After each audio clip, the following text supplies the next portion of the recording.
Welcome, everybody. This is the highlight. I'm your host, Ron Carson.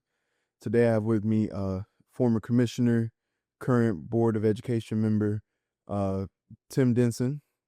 He's here with us today to talk about politics, some of the things that he's seen in Athens, and what he's currently looking to do in his campaign for mayor of Athens. If you don't remember Tim, local, he's been in Athens. How many years have you been here? 21 years now. He's been there for a minute. He's Yeah. seen the landscape. He Yeah. can tell you kind of what's going on right now and where we've been. So that's really what I'm bringing him in here for. Tim, I want you to start from the beginning, man. Thank you for joining us. Hey, man. Thanks for having me. Yeah. This is awesome. Yeah, man.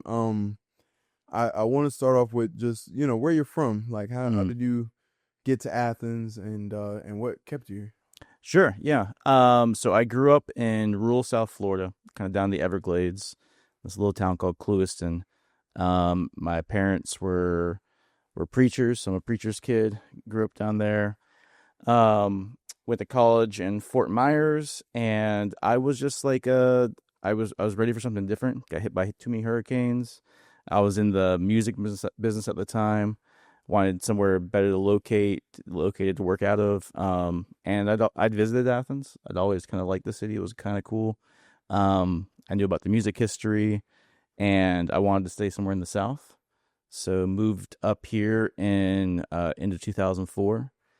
And so, yeah, what brought me here was the music scene and the music industry. I was a touring musician up until about 2011, I think, was my last tour with a band, and got involved in politics through the Occupy Wall Street movement. Was really what kind of got me, actually doing something, getting me out of my house. Right. I always followed politics, followed this here and there, but that's what got me to that next level.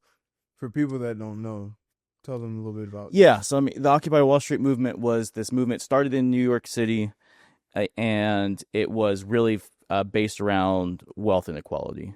Upset that so much of our wealth, goes to the 1%. That's when that term really started becoming taken off, the 1%, and wanting to make sure that wealth was being distributed to folks, everyday working folks. We're getting their fair share.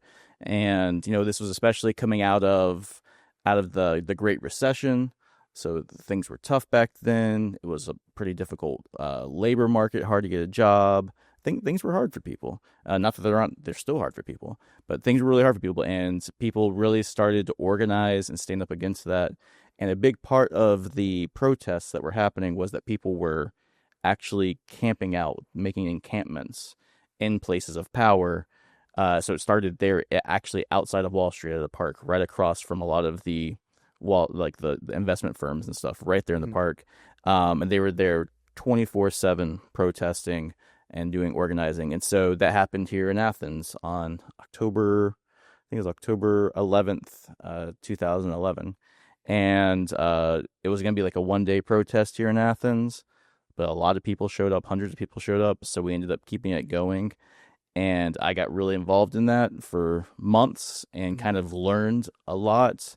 Learned a lot about organizing, learned a lot about politics, learned a lot about the local political landscape, the state political landscape. And the biggest thing I learned was that, we all have power. We all have the ability to bring about change. But especially we have that ability and that power if we work collectively together. Pull it together. One individual, you might be able to bring about some change, but it's gonna be really difficult and less likely. But if you're working with 50 other people who are absolutely set upon doing this, yeah, you can really get some things done. And so that was one of the biggest things that I just learned, and I saw it, and I was like, man, we have a voice, And once you turn that on, that's one of the things I talk about people. I'll go and visit with youth and talk to groups and stuff, and be like, once you empower a person, you really can't disempower a person. Once you have shown the power that person has, you can't take that away. They know what their abilities are. Right. And so that was a huge time in my life. And from that point on, I got involved, paying attention to local politics, ended up running for mayor in 2014, and got second place. Yeah. but hey, but had a good showing, for somebody who had no idea what they're doing. Right. And we used that momentum to create the organization Athens for Everyone, because we had basically, the campaign was built up around people. We had Right. just hundreds of people volunteering, trying to, who also didn't know what they're doing, but they wanted to do something. And Okay. yeah, So I want to stop there because okay, I yeah, remember Athens for Everyone, yeah. and I'm curious of how do you feel in regards of showing people that Athens was for everyone? How do you feel like you guys went about, like, canvassing the landscape and Mhm. showing things that other people might not see? Like, do you feel like you guys were serving everyone? I guess that's my main question.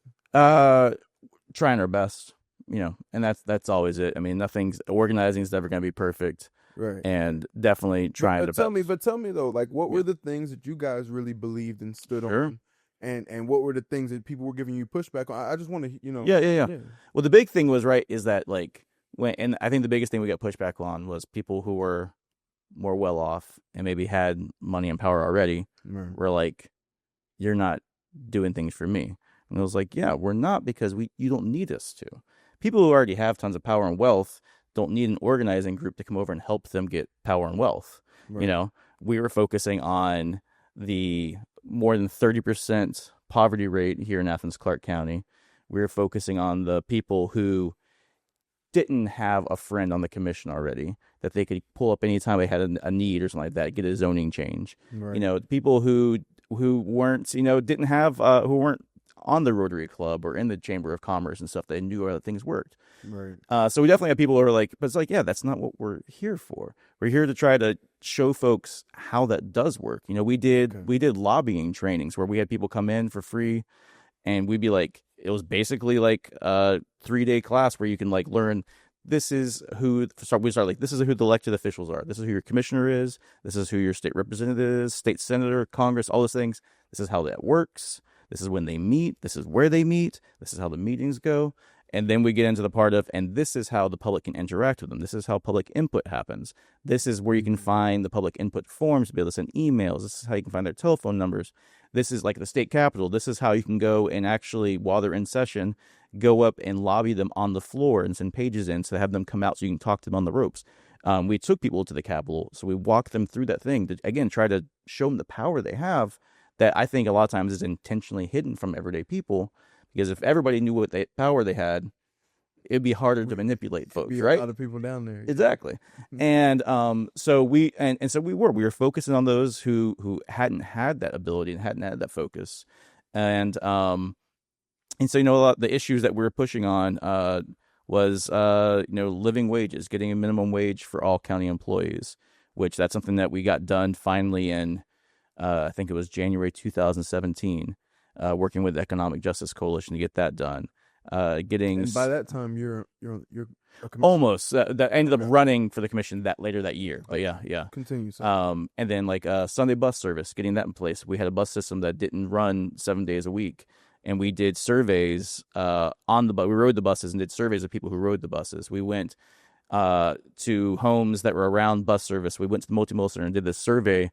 I think we ended up having like about 250 people do the survey, and the number one thing that they said they needed was Sunday bus service. Hmm. So we focused on working on that and got Sunday bus service put into the budget in 2016. So focusing on so we got like a lot of things, I think, done that, again, the reason it happened is because we were using that collective power. Like, what we would do is that we would go to the commission meetings, and I mean, like you said, Yeah, I watched you you watch the guys. meetings, Yeah, like, yeah. You we'd, guys wait in line. yeah, we'd get like 12 people set up, and we'd have our talking points measured out. We'd have talked to commissioners before the meeting. We'll talk to commissioners after the meeting. We'll talk to the mayor. We're doing all these different things to try to move those levers of power that the people usually didn't have. And the great thing is I think that's become a little bit more normalized now. Athens for Everyone hasn't existed now since 2021, something like that. But that's a lot more normal now to have these groups come in really organized and push for things.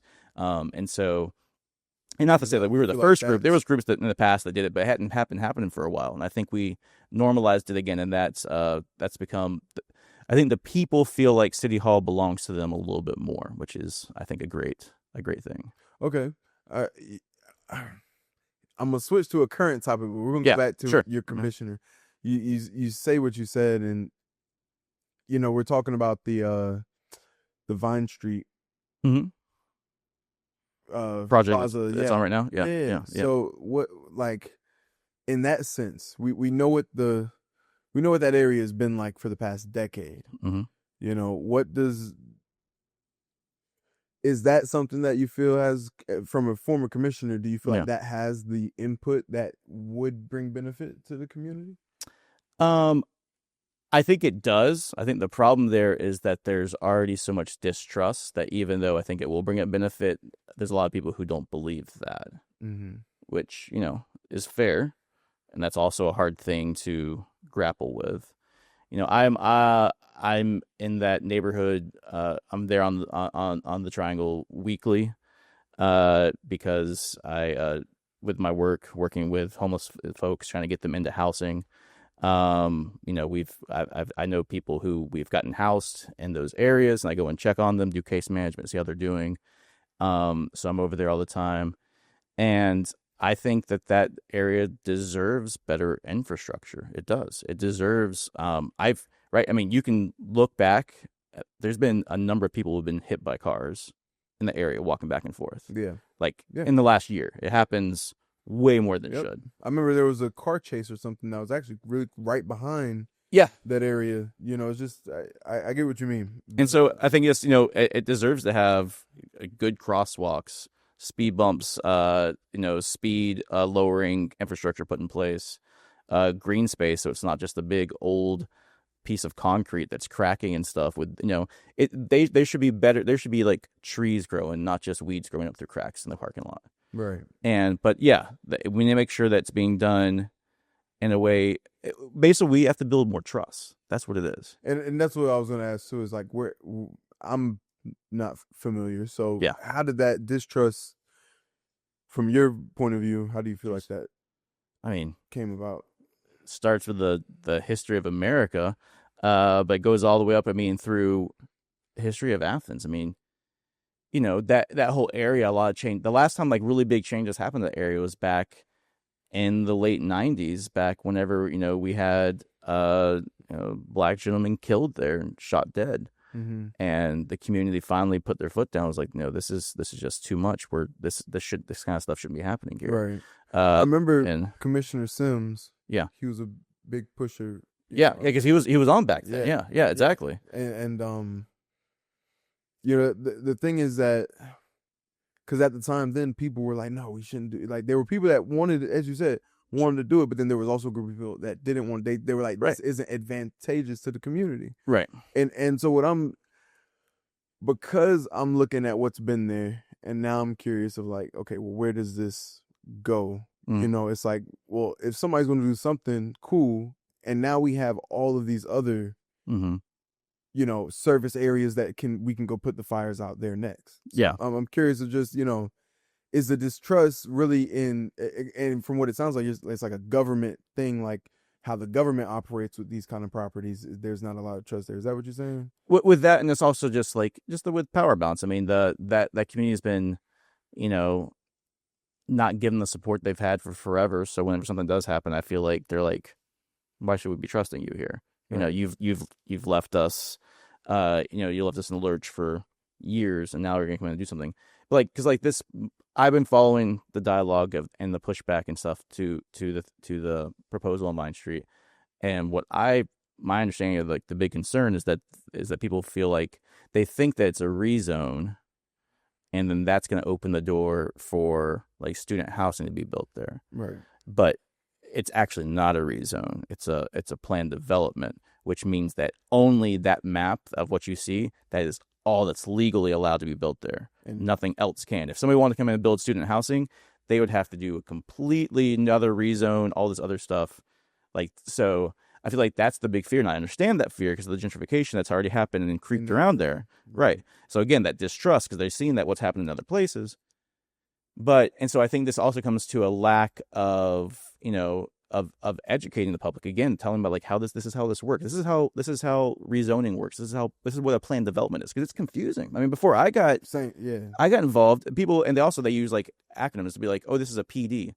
Man, most people don't know what a PD is. Right. What are you talking about? Yeah, exactly. Police department. It's like, no, a planned development. And then it's like, oh, a planned development is this like specific designed thing that literally, if they try to build anything different than what's right there, they have to come back before the commission again and ask for a change. Like it's very much locked in. It's a legal thing. Okay. But again, people don't know this, and I don't blame them for not knowing, because it's super complicated. Right. And so that's another thing that we need to be doing a better job. The commission needs to be doing a better job. The government, everybody, the mayor, of just educating folks while we're going through these complicated processes, making sure that when we're behind the bench and we're saying, okay, we have a proposal for a PD, yada yada. It's like, no, just take a little bit of time to say we have a proposal for a planned development. This planned development is what you see on the screen here.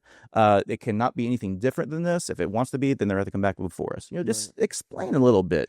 And let me ask you, because anybody can submit a PD if they have access to the property, if they're able to, put together the resources for that. It costs some money, and you have to have some know-how. But yeah, definitely. Yeah. So. Okay, now I get a little bit of a better understanding. Yeah. Do you think that when you started out as a commissioner, right, did you think that a lot of the organizing that you were doing were able to pass anything through during your time? Like, give us those details. Like while I was on the commission? Yeah. Yeah, definitely. So one of the big things that I was really proud of, and that I thought was a great example of how organizers and commissioners can be working together, was Athens anti-discrimination movement was pushing. This was actually, it started before I was on the commission, so I was kind of working with some folks back before that, and also the Georgia ACLU, a few other organizations. They were pushing to have a getting rid of cash bail for nonviolent, low-level offenses, so that people, if a homeless individual was arrested for loitering next to a gas station after it was closed and they get arrested, it's not going to do anybody good for that person to sit in jail for 5 days while they're trying to come up with, $100 or something like that. Right. So instead it was like signature bond, as long as the judge felt like they were going to come back and they can make sure they came back and they didn't have anything else going on, they could just be bonded out on their signature swearing that they're going to be in court. And this is something that was going on all over the country, because it costs less money. It doesn't impact people's lives as much.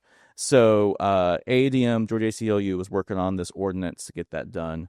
And probably like the first 4 months I was on the commission, it came up. We had to do a lot of organizing. A lot of that was done by the community. They come kind of demanding it, talking about it, doing the research, presenting the research to the mayor commission. And then we started working on it in the mayor commission and some of our committees, having our attorneys work on it, and came up with a fantastic ordinance. It really was. It was really good, really smart. And we had that in place for a number of years. And because of that, we had less people sitting in jail, and we had less people, losing their jobs or searching for childcare because they were having to sit in jail for a low-level offense. Right. And so that was one that I was really, really proud of, that we kind of worked together to get done. Now, unfortunately, the state legislature came through 2 years ago on a bill that was co-written by Houston Gaines, and that basically made it illegal for any municipality to have an ordinance like that, and it reversed and got rid of that ordinance, which really sucked. Mm-hmm. So, and because of that, now our jail population has gotten quite a bit higher in the last year or so. A few people dying there. 5 people died in the last year. Yep. I tell you this, I know there's a lot of discussion about what could be done. If we have less people sitting in jail who don't need to be in jail, then the deputies who are working there can pay more attention to the folks who are there. Right. It's like classroom sizes in a school. You don't want one teacher for 40 kids. Yeah, you want a good ratio. You want a good ratio. So get rid of the people who don't need to be there in the first place. Don't have them sitting there. Because again, it costs us about $100 a day per person to put somebody in jail. So that's another topic. Yeah. It is another, yeah. But yeah. So I think that cash bail ordinance was one that I was really, really proud of. That that showed like, community organizers and elected officials can be working together to come up with good policy. Yeah. Okay. So now you decided to leave, or leave the commission, and you go. Definitely didn't decide to. Well, Was redistricted out of it. I was planning on running for re-election, but again, the state legislature redistricted me so that I literally could not run for re-election. just like how they just did in Texas. Just like that. It's very similar. It's a new tactic that Republicans like to do. Yeah. Started here in Georgia a little early. Yeah. They thought the voting rights fight was Yeah, right. over. Yeah. Nope, we're right back in it. But to go back to that, like, so you were redistricted, Mhm. you got kicked out. We'll put it like that. Yeah. You could decide to run for school board. Mm-hmm. You've been on the school board for how long now? Going on almost 3 years. Yeah. Right, Yeah. Yep. right. Yep. So 2.5 years. how is that journey? How have you learned how the school district operates? What Athens, kind of quality of service, and just in regards of just how that side of the government works. Yeah. That's a good question because it is definitely really different. One of the things I learned was like when they wrote the laws for like school boards and stuff, the state legislature gave a very different set of powers, a much more limited set of powers to school board than they do to commissioners or council members. So you have a lot more restraint that you have to work within. Right. But the best thing I got to learn is just to have like a really front row seat to like how our schools are running, what our teachers and our parapros and our bus drivers, custodians, all those folks, what they put into. I mean, these folks care about these kids, man. We've got kids who are facing some rough lives here in Athens. One of the things that I'm really proud that we put together was the youth after school program for athletics and stuff that we did with the county. So now all the elementary school kids, they have access to be able to play soccer, volleyball, flag football, girls flag football, all these different like sports and stuff that again are completely free, fees waived, so it's accessible to any kid, any family. And so again, just making that safe space for kids, a good place to grow, not just during the school day, but after the school day too. And I worked with a family again doing my homeless services work. Had a family get housed, a single mom with 2 girls, and like I didn't even bring it up, but I was visiting with them. We're talking with them, asked how the girls were doing in school. And the mom told me like, oh, they're doing great. Like best year they've had so far. Talked about how her youngest was playing volleyball now in the school, and she loved it now. And because of that, now she was excited in the mornings to get up to go to school, something she had never done before.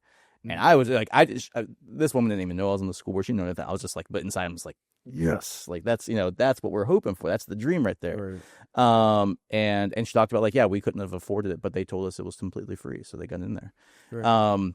So doing stuff like that has been some of the really rewarding things. I think the school board's taking some steps in, and and also some of the metrics. When it comes to our graduation rate, we're seeing improvements now. It's trending back up again. We're getting our valedictorians, salutatorians of both Cedar and Central, going off to Ivy League schools on full scholarships. We're producing awesome kids, and I think we're really working to change that narrative.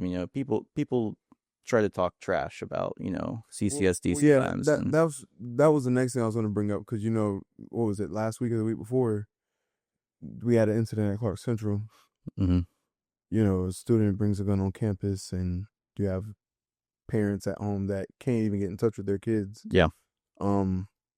I covered the Appalachia high school shooting, and I just remember what that environment was like, just seeing parents looking for their kids, seeing parents that couldn't find their kids or didn't know that their kid wasn't even there. Yeah. It's like that reality being right here by us. Yeah. It's just, what does that put on the board to try to, I mean, I think you're bringing up one of what I have felt has been probably the biggest challenge for the school board, and this is honestly probably the biggest challenge for school boards across the entire country, of making that balance of ensuring our schools are safe, taking those steps, um, but also ensuring that we're still creating safe, welcoming places for kids to go to school every day. You know, we have the budget had us get a lot more police officers in our schools starting this year. A lot more. I think we tripled the number of police officers in our schools. Um, I'll be honest, like I wasn't crazy about that. I had some concerns just about what that can do to the environment, and but again, this is going to be us having to trust that the CCSD police leadership and administration are going to be able to do things in a way that's not going to change the culture and stuff. Um, but it's a scary thing. The year before I came on, the school district spent a few $10,000 to buy ballistic shields that have stored in every single school. Right. That's I wish that school boards didn't have to spend some of their budget on that. We should be in a world where a school board we should be buying books and Right. stuff like that, not ballistic shields. Right. But that's the world now, and so I think it's presenting us with a lot more challenges too. So whenever something does happen, going through those steps of, all right, is this a hoax? Is this a real threat? Is this just a kid making a really stupid decision one day? It didn't actually intend to do anything. But we have to treat every one of those things as if it's Real. Appalachia. Right. I mean, Because that's the part. Some of these kids they make an honest mistake, totally. and it's like that one mistake. Now, I believe the kid got expelled Yeah. or something like that, and it's just like now he has no other choice but to take that route. Right. I see what you're saying. Yeah. And I like I can't speak on the specific situations and stuff, Yeah, of just course. legally and stuff. Yeah. But I can say that the school board, one of the things that we definitely are very focused on is ensuring that, I think a good way to put it, like every kid's given a second try, or even a third try whenever they need to. One of the things that we've really done and focused on, a lot of my colleagues on the school board, this has been a big passion of theirs, one that I really respect and follow them on, has been just ensuring that like our code of conduct, our the way that kids are reprimanded or treated for making a lot of times just those stupid mistakes, isn't something that's going to really be detrimental to their life or their education. And so trying to find ways that alternative ways that we can do with stuff. Right. We're doing a lot more trying to do mediation in the schools between students and stuff when things are happening, and trying to rely a lot more on things such as like the alternative school, or Right. Work your way back into it. yeah, instead of like expulsion or suspension, Right. that kind Right. of thing, because the thing is, we want those kids to succeed. It's like, and yeah, I think all of us. I mean, man, whenever I was in school, I did some stupid stuff, dude. I'm honestly blessed and lucky that I'm where I'm at right now, because things could have been very different. And I so I want to make. I mean, that, because so many of the times, I'd say 90% of the time, it's a kid just did a stupid thing. So like, let's work with them on that. Let them realize that that was a stupid thing, and try to find a better path. Because yeah, I agree. If you end up just expelling them or just treating them like trash because they did the stupid thing, making them think that like that's who you are, that stupid thing is who you are. Well, yeah, that's who they're going to become. You're right. I mean, so It's definitely that's a real challenge. Yeah. right. Yeah. I want to. I love talking about the school district. I want you to talk a little bit about the charter, because I feel like you said earlier, that the school district is kind of limited versus the commission, Mm-hmm. and I'm curious, like, how does the charter equip you guys to work outside of that box, to do unique things to better serve the students? On the school district with the charter. Yeah. So yeah, it does. The charter, us being a charter school, this basically lets us waive some of those restrictions. I honestly think we could be doing a better job of it. Really, we found a lot of things that we waived early on, but then hasn't been something we revisited enough. I would like us to revisit, and be like, are we really using these charter exemptions? Because if not, maybe we don't need to be asking for them. Are there ones that we should be asking for? Right. And also finding ways to be more transparent about it, I think. Okay. Something that a parent brought up to me actually in the last month was that those charter exemptions, like, we don't have them listed anywhere publicly on a website so that Right. somebody can You have to see go look them up. these are you have to really dig. And it's like, oh, that's a good point. I mean, I think that's the thing, first, to be transparent. Everybody should be able to see what's in place. And then they could be giving us ideas like, hey, maybe we should be pursuing this one, or maybe we don't need this, or my school's not using that exemption, maybe, that kind of thing. Right. So it's definitely given us flexibility in a lot of ways. I think it's been positive, but does it limit y'all in any other ways? not really. It doesn't. Yeah, it really doesn't limit us. Which is good. Although there are some things that we cannot ask exemptions from. There's some things that are just hardcore. Right. That, like, it's just like that is in the state constitution, or just Yeah. they specifically wrote the charter bill where we can't ask for exemptions off of those things. Right. Like, there was something actually came up in one of our school board meetings. I wish I could remember what it was. Where a school board member said, like, "Oh, can we ask for an exemption for that thing?" And then the superintendent was like, "No, that's outside of it." Our attorney Right. piped in, is like, "Nope, that one's not available." So, So yeah. so because you guys have recently had a couple of different changes federally and both locally. Mm-hmm. I guess I'll start federally. How do you feel about how the president is handling things, the big beautiful bill, and Yeah. how does that affect us in any way? Is there It has in some ways. Thankfully, it didn't in the biggest way that it could have. It, it's been pretty terrible. To be honest, we had our federal funding was finally released to us. Geez, we've been back in school now for about 2 weeks. So I think the federal funding was released to us 3 weeks ago. Normally, months ago, we would have gotten the money, but they were literally, like, hanging it over our heads, threatening not to give it to us. And so we were having to come up with plans of, like, what are we going to do if we don't get these federal funds? Right. I mean, every school in Georgia, it was really kind of like cutting this, cutting that. No, totally. I mean, we're talking about things that could have potentially been, like, our free lunch programs and stuff like that, and some of our outreach programs into like Hispanic neighborhoods and to lower income neighborhoods and stuff, like some of our supports, our after school program supports, like some of those things we're after, like, what's going to happen. And then finally they release it. They even tell us it was just, like, there. But it was like a week before school started, so we were, like, relieved. But man, that is not the way to be operating, right? Trying to run, like, where you don't know what funding's going to be there. Yeah, it's a pretty bad way to run things. So we have that. We have them almost dissolving the Department of Education, which really creates a bunch of challenges on who do we communicate with on issues. Our early Head Start program had their funding withheld for a while. They also got released, but it was really back and forth on what was going to happen to that. And those programs are majority federally funded. So if that stuff disappeared, we could really see those, 4 years and younger education disappear. And that would be terrible. Right. I mean, my daughter was able to come through, for the pre-K program. We have hundreds of kids, basically all of them low income. A lot of them have are children with disabilities and stuff like that.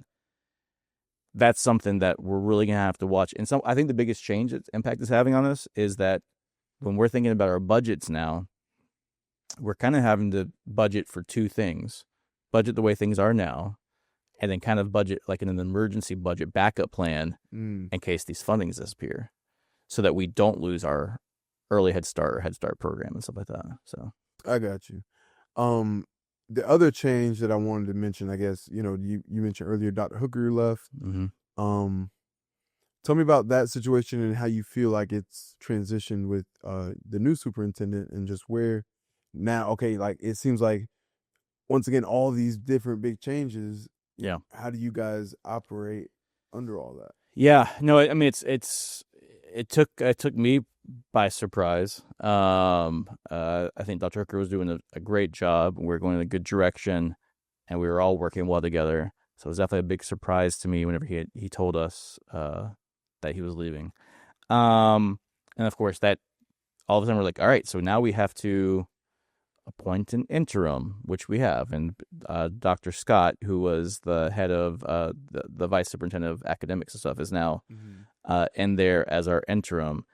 And it's like, all right, now we have to start our superintendent search. So we actually just this month voted to enter into contract with the Georgia School Board Association to start our superintendent search to see who is going to be our full-time superintendent, which could be Dr. Scott, the interim. I mean, I assume that she's going to apply for that too, but also open it up to anybody else who wants to apply, Right. and for us to go through that whole process. So that, like, and that's a months long process, because we want to make sure that it's transparent, that we have community engagement, that the community can see that we're doing everything out in the open, right? They can see how things are happening. Because again, we go back to that, like, how does distrust happen with the government and like kind of power structures? It's stuff like that, right? Whenever like big changes happen and nobody knew it. Like, I think Dr. Hooker was a fantastic pick for superintendent. I was not crazy about how he was picked, though, in which he was a sole finalist that was just like announced, like, here's the superintendent. Because I had already been elected, so I'm like waiting to come on. I'm still a few months out before coming on, Right. and I learned about the new superintendent by reading it in the red and black. It was like, that doesn't make everybody feel good about and feel trusting of the process. So Right. we want to make sure that we're doing it in a really transparent way. Everybody can see.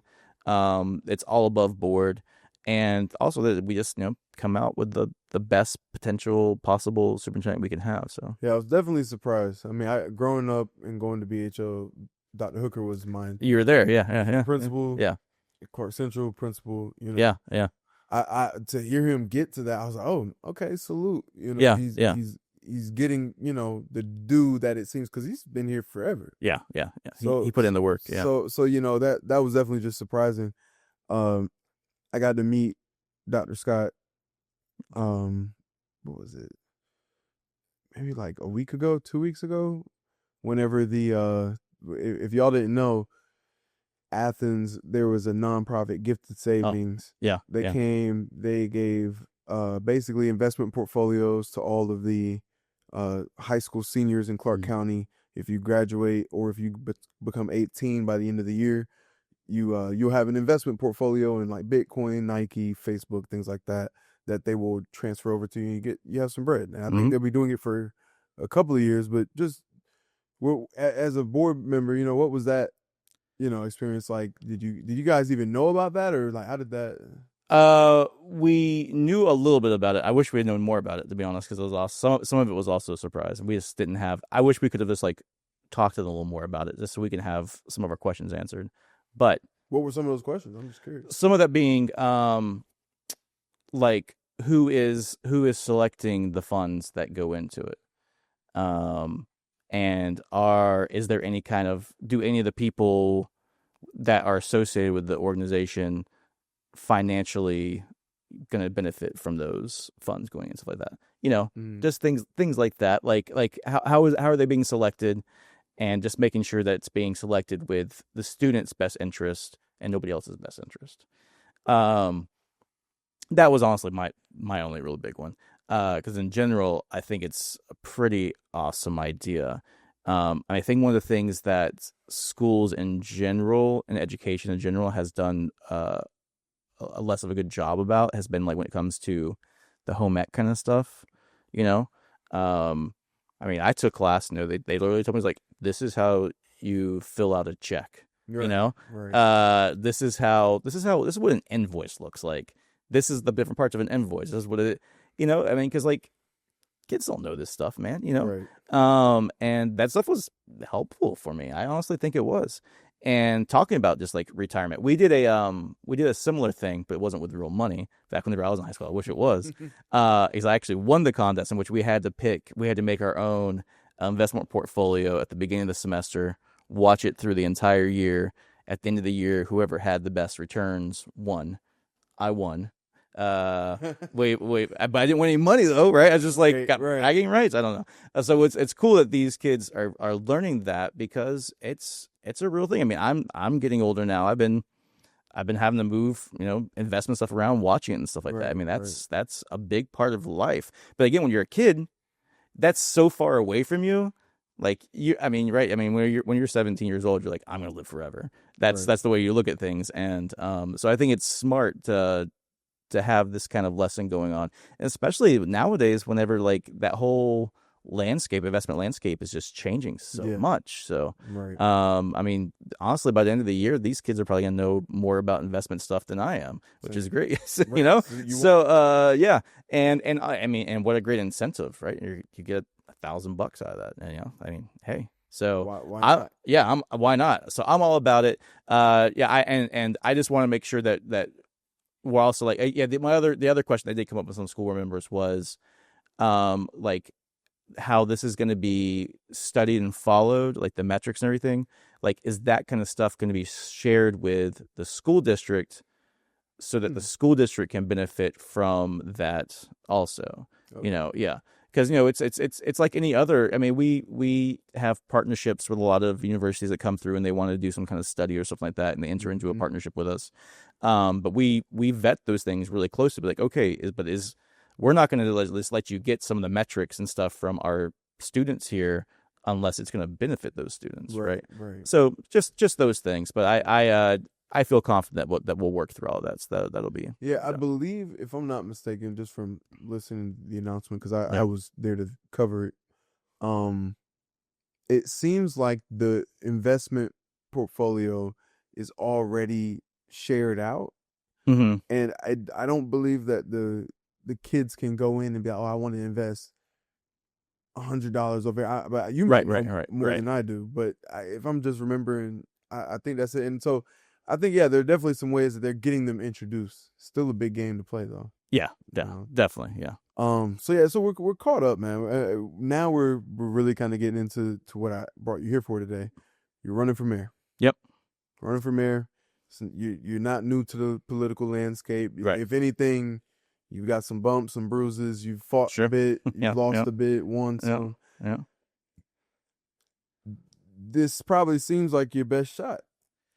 Um, I think I got a good shot, and the biggest thing when I ran back in 2014, being this, wily kind of crazy younger guy with a bunch of friends who were just trying to do some good.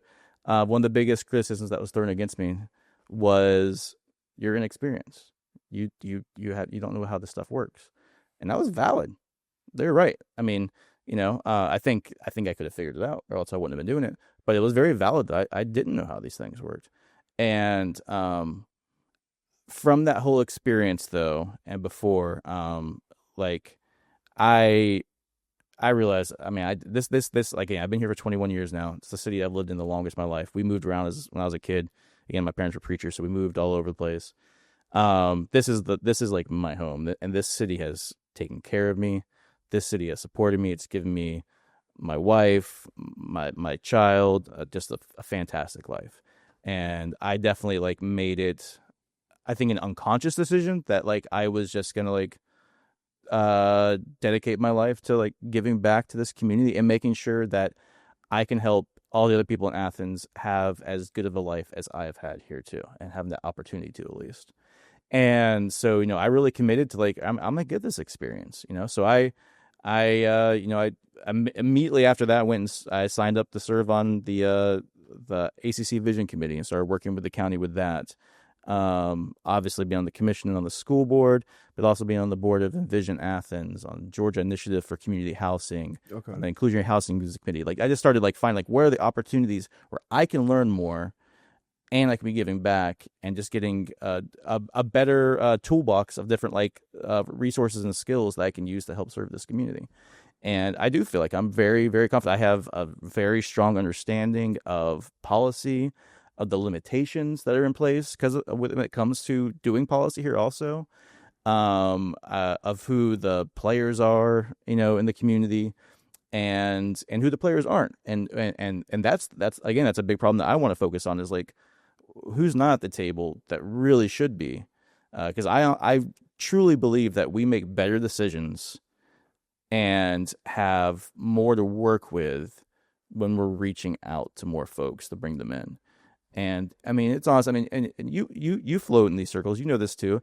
Like like there's a there's about 50 people in Athens who really harness a lot of power. Like there's like 50 people that you go to places and you see those same 50 people because Yeah. you know, they're in the game. They know it. Right. And those, I mean, and it's not no any kind of slight on that. All those 50 people are fantastic people who again are really committing their time to things.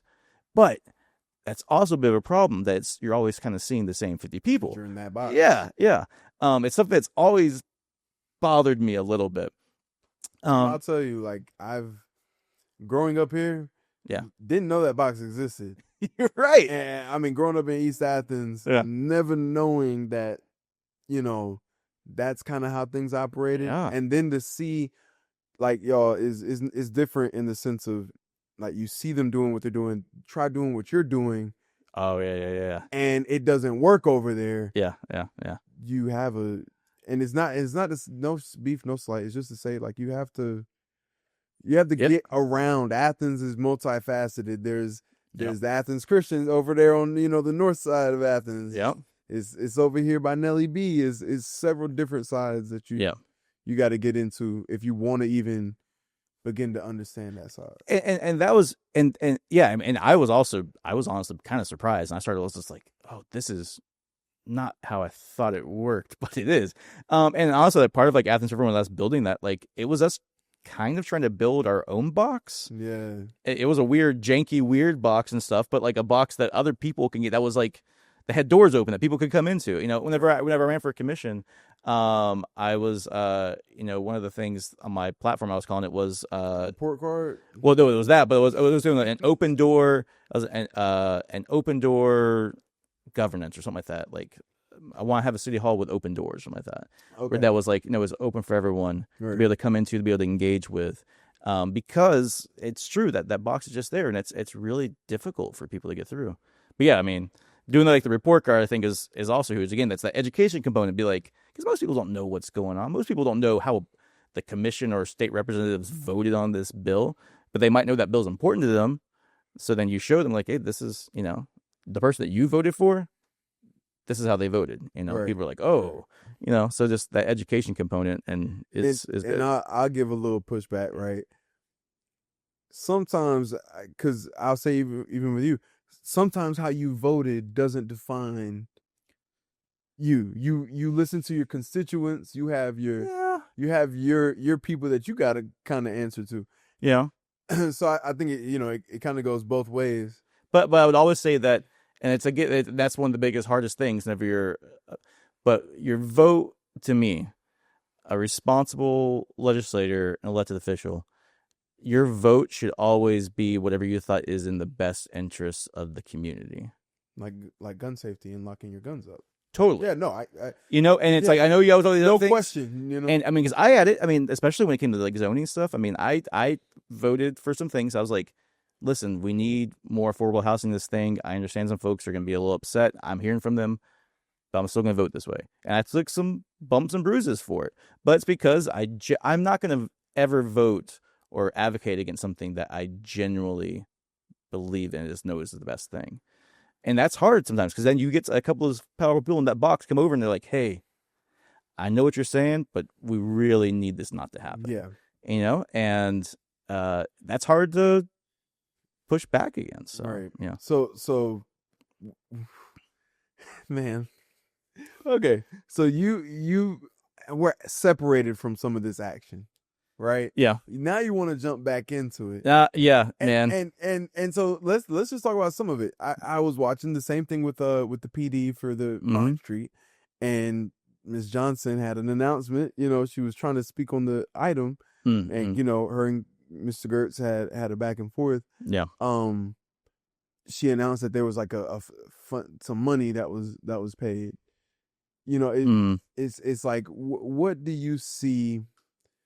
What do you see in just all of that stuff, and just like how everything is operating, and like, sure, How? Okay, you're coming in. What? Like you're gonna have to deal with some of this stuff. Yeah, no, you're right. You're right. And yeah, you're bringing me back flashbacks whenever I was on the commission and the stuff that I hated to deal with. Yeah, that stuff is terrible. But it does. It's happening all the time. It's just like the personal and also the whims of different commissioners you have to deal with, Right. which is hard. Because and a big thing that I definitely learned on the commission, I'm positive I made this mistake, especially probably in the first year and stuff I was there. It takes a little while to realize that when you're on the other side of that rail, like everything you say has more weight now, right?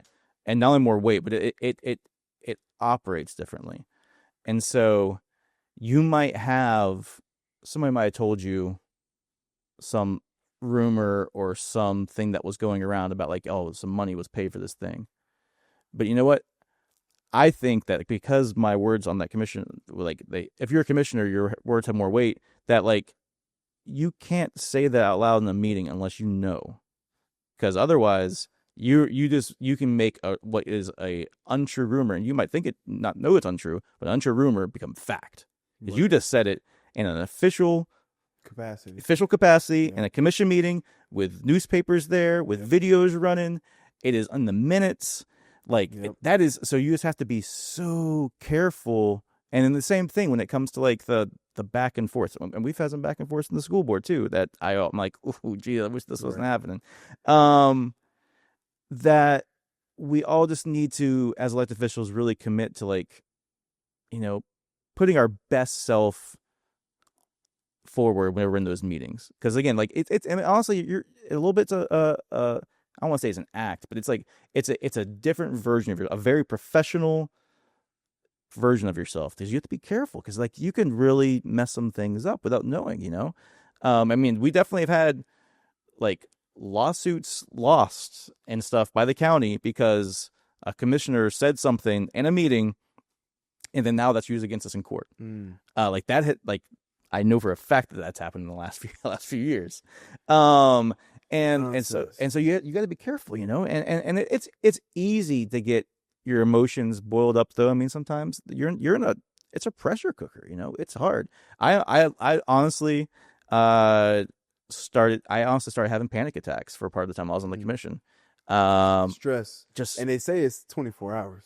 It's not a 9 to 5. It's not a 9 to 5. Yeah, you're getting calls. I mean, email, like weekends. Like, man, when weekends don't exist, you're doing tons of stuff on the weekends. Then you're going to the game. Yeah. When you go to the game, you are. It's yeah, exactly. You become they call it a public figure, right? I mean, right. And everybody thinks they have access to you. My wife hates it. But yeah. So it's tough, and you have to be really, really careful. This way, again, with how you're expressing yourself, how you're communicating, and just really having an understanding of how you impact things in the community, because you're not just a regular person anymore, which sucks in a lot of ways. I'll be honest. Because you still have those human emotions when dealing with these issues. You just gotta bottle them up a little bit. You gotta control them and release them. And thankfully, I'm pretty good at that. I can keep pretty even keel, right. And then I'll just go home and like bang it out on the piano or guitar or something like that late at night, and just get all that energy out. Right. Because at the end of the day, we all got to go in the sense of y'all have to do what's best for the people. Yeah. So yeah, that's how I was wanting to talk. Let's talk more about your campaign now. Yeah. What are some of your main focuses? Yeah. Going into the campaign, because you're from what I'm hearing, your main competitor is going to be Commissioner Fisher. Mm-hmm. So it seems like. So far, yeah. Yeah. So, what do you feel makes you different and separates you as a candidate? Sure. Well, very good question. One of the big focuses I've tried to have, and I think our whole talk here is to touch on these things a little bit, has been that going the extra mile to interact with the public. When I was on the commission, I held a town hall basically every month on a different issue, every single month, open to the public. I would get people from the manager's office or wherever it might be to come and present on the things, hear from constituents, get input. And again, that stuff helped inform my decisions better going in to vote on things. So I did that, monthly, having a monthly newsletter going that's again educating the public, telling them about what's going on, what issues are going on, how they can get involved, about the surveys and all the different things that we do in the county events. That's always been a big part of it. I mean, with Athens for Everyone, a big part of what I did was like just building up our communication and stuff, and again the education component. And so I plan on being a mayor that's doing that. I plan, if I'm elected, having monthly town halls in which I'll just move them around the county so I can hear from people and everybody's getting the opportunity to be able to engage with me. And also something I learned is not just having these like open town halls, because I learned this, that if you just go and say like it's a town hall, you don't get a lot of people who show up, or the people who do show up, they're like, I don't know what to talk about. It's more of like, you kind of almost like, all right, what's going on the agenda next month? Okay, we have a thing for the sidewalk gaps. All right, cool. We're gonna have a town hall on sidewalks and the sidewalk gaps, so we can inform people how our sidewalk prioritization program works, so that if a person's not getting a sidewalk, this year, they know why. And also ways that they can maybe engage better if they feel like they should be getting a sidewalk this year. Things like that. So really focus in on it, so people are really learning about an issue. And honestly, that's a lot how the mayor commission learns about issues. I mean, you get like presented some new topic every single month that all of a sudden you have to soak it in and become an expert on it, basically, right? That you can vote on it. And so I like doing that, where it's like, all right, just kind of bringing that to the next level to the people. So that engagement part is going to be a big part of, if I'm winning, how I lead and operate.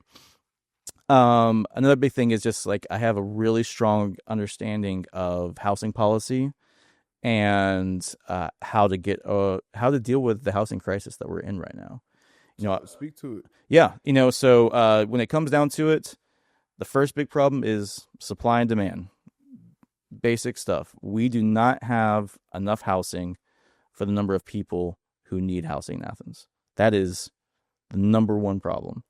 And the stats show it right now. We have had a depletion on the amount of housing that's been built here in Athens, Clarke County, since 2007.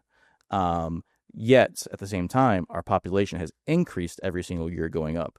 And also, the population of the student undergrads has increased, but the student housing being built by UGA has not increased. So you put all of these things together at the same time, and also during that same time, right, we have all these investment companies that are coming in and buying up our housing, turning them into Airbnbs, turning them into or trying to take our affordable housing and trying just to flip it. All this stuff has been happening at the exact same time, and that is how we have gotten this housing crisis. So the two big things, and it's easy for me to say, it's harder for us to actually do it, is number one, we just have to make sure that we can build more housing. And the biggest way, there's really just two ways around that. Okay, go ahead. Yeah, is that one is that, yes, we can use public dollars to build some of that housing. But to be honest, Athens, Clarke County Unified Government, and nobody else around here, we're not landlords, we're not developers. Like, we have to work with somebody else to get that done, right? We're not going to be out there just building our own houses. Right. We're just not set up for it. We're not built for it. So the best way for us to do it is going to be making it easier for developers to build more housing. But the thing is that we need to make sure that we're making it easier for them to build the kind of housing that we need. Okay. Not just the kind that they want to make because they can make more money off of it. Right. So, yeah, because right now, the housing that has been getting built over the last few years, it's been luxury student housing. That doesn't even, like, you couldn't even, like, change it into, like, affordable family housing, right? Because it's built specifically for students. Those quads and stuff. Yeah, totally. With the amenities, right? Like most like families are, but they don't need to have like an infinity pool on the roof. It'd be great, right? But like you're not gonna pay that extra money for it. No. So so we need to make sure that we're incentivizing them to build affordable housing, especially housing that's under 80% of the area median income. And we need to make sure that they're building it that they're building a more variety of housing, especially when it comes to density, so that we're getting more stuff like, duplexes, triplexes being built, which are cheaper, townhomes, those kind of things, right? They're like that. So because the one size isn't going to fit everybody. We don't need to be making just one kind of thing, or just apartments, or just single family houses. We need to be building all that stuff that's in the middle too. And we've had studies after study that have shown this. And now we had this organization come through earlier this year, Urban 3, that did an analysis of the entire county, and they found the nodes or the areas that are best equipped for that missing middle housing, because they have already the infrastructure for it. They already have like the roads, the fire service, Right. the sewer I was gonna say infrastructure, sewer, yeah, Well, sidewalk, all those things, the connectivity, they're on the transit route already, all those kind of things. So we can look at those nodes and be like, okay, these are the places that we need to be making sure our zoning is fit for this different kind of housing and more affordable housing. Um, and we need to be finishing our inclusionary housing policy. I worked on the first one we did. The plan was always that was going to be the first of 3 policies created by that group. Unfortunately, after I rolled off and with the commission change, that group has never met again since then. So those other 2 policies have never even been started. And whose responsibility is it to kind of get that ball rolling? I mean, it's mainly the mayor, to be honest. Yeah. And the commission. I mean, it could be started by multiple people. It's the mayor commission, because that is very specifically not a staff thing. That is very much a policy thing. So it has to be the mayor commission that would do that. Okay. And so I mean, if I'm elected, the very first meeting I will be putting back in place that committee, so we can be working on it as quickly as possible, so we can get as much inclusionary housing as possible. Because the way the inclusionary housing policy works, it kind of goes back to what I was saying, is that it says we will give a developer certain incentives. They can build more density, or they can build taller, like downtown, or they can not have retail on the bottom floor of their apartment building. But to get that, they have to guarantee that 15% of their housing is going to be reserved for affordable housing, and it has to be rented under a certain price point. So they get something out of it, the community gets something out of it, and it helps our housing stock. Right. So let me ask you this, that plan, because part of it sounds like, okay, and Dexter brought this up, that's what I'm kind of asking, is like, should Athens get in the housing business? And if it does, what are the risks? And I don't necessarily remember his answer, but I'm just curious of how you see it, because what are the risks of jumping in that space, and what are some of the benefits? I mean, of course we'll fix the housing problems, right? But just answer that part first. Yeah. So the way I see it is that I believe that we need to be a partner in the housing business. So again, we would not be the leader of it. We would not be the one hold our staff. We won't have staff holding the shovels or doing any of that kind of stuff, but that we could use like things like our affordable housing fund. We could also use this inclusionary housing policy, all these other tools that we have. We can use them to help incentivize and help finance the housing in a way that keeps it affordable. Because like if we can come through and use some of our affordable housing fund, and we can tell a developer like, hey, we know you're planning on building this, this development over here that had 150 units. We've heard you talking to our planned development. We have money available where we could build out the infrastructure, all the pipes and the roads that go in between, the things that a city usually does anyways, the sidewalks, all those kind of things that will cost you millions of dollars. We can go ahead and pay for that to be built. But in turn, you have to guarantee that these units are going to be, under 70% AMI. And so we use some of that affordable housing fund to cover that cost. They enter into an agreement saying oh, hey, cool, you're going to cover that. We can still make money then. So we're happy to do it. So I think that's more of the role that we're going to play. And also like being a partner with like the Athens Housing Authority and stuff like that. People who are already developing things. But we're at the same time, though, we're going to have to find more partners, because all those partners are already building some housing, but they're not building it nearly as much or as fast as we need it to be. Yeah, I mean, the demand is, we're expected to have, 30,000 new people coming in over the next 20 years, whatever it is, or 15 years. That's a reality. Yeah. And we can't be building that housing then. We have to be building it now, so it's ready for those people now. Right. Because right now, as every single year we have people moving in, and that housing is becoming more and more competitive, which is driving up the cost for rent, for buying a house. All of it's skyrocketing. Right. Property taxes are going up. All of that is happening because we don't have enough housing, and because we've ignored that problem for a good 15 years. And now finally, it's kind of crazy. I'll share a graph with you. I did a class with UGA Ollie on this a couple weeks ago, Mm-hmm. coming up with a graph of all these things. And actually, it was right around 2022 that the population line for population growth and the amount of housing availability, they cross. Oh wow. So that the housing availability drops below population growth, and that's how you get here. I think, yeah, Scarcity. yeah, exactly, right. I mean, it's right there. It's mathematics, Yeah. and so again, so we can follow those trends and see what needs to be happening. Just we haven't been doing that for the last 15, 20 years, and not just us, also developers. A lot of that's been because of the economy and stuff too. But Right. yeah. No, okay. Is there anything else as in regards to your campaign, public safety? Yeah, I mean, I want to put in a ton of support to downtown Athens so that we can make downtown Athens safe, clean, family friendly, welcoming for everyone, not just a place that's for, college students or drunk UGA fans after a big win. A place that's really for everyone, having more green space, and also something where we have something I'm calling community ambassadors, who would be like walking downtown. If there's homeless people that are downtown, getting those people connected to what homeless services are there, so they're not just sitting unhelped on a park bench, something like that. We're actually getting them the help they want to, but also keeping downtown Athens this welcoming place. Right. I think we can do that in ways that the county is actually really benefiting, and our economy grows. We're actually getting more revenue by doing this kind of thing too. By addressing yeah. I want to go back a little bit, because there've definitely been a lot of actions by the government to try and address homelessness. Mm-hmm. If you remember the encampment, Mm-hmm. how do you feel? First up, yeah.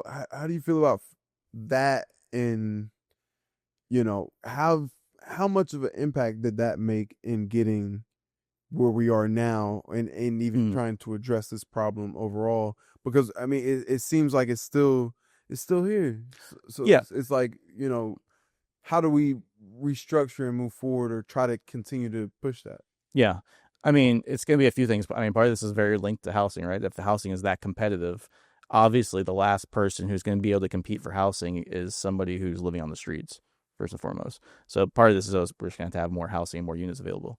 But a big part of this is, homelessness has been growing across the entire country, across the world, to be honest. And a lot of that's because of the way that we deal with that kind of thing in our world. We're a very capitalistic driven, profit first over helping people kind of situation. And when that's what's leading you as a country and as a world and as a community, people are going to get left behind. And we're seeing that happen more and more, especially because of the fact that so much of this is happening because of like people in mental health crisis. I mean, this is the work that I do day in and day out. I'm working with these people. At First Step, I worked there I didn't work at First Step, but working at the Homeless Day Service Center, we went there every Friday to meet with people and do case management and help them get into housing.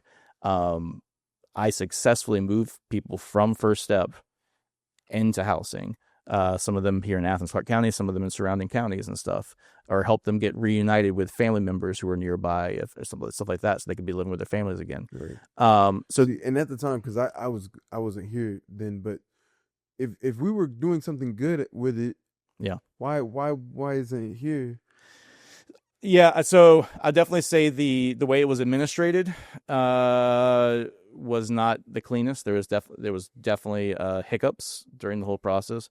The way I look at it is the theory of it works, and I saw it work because a big part of it, when you're trying to get people into housing, or we also help with like support employment, helping to get case managers so they can get jobs and learn how to fill out a resume, help them get into addiction recovery service, all these things.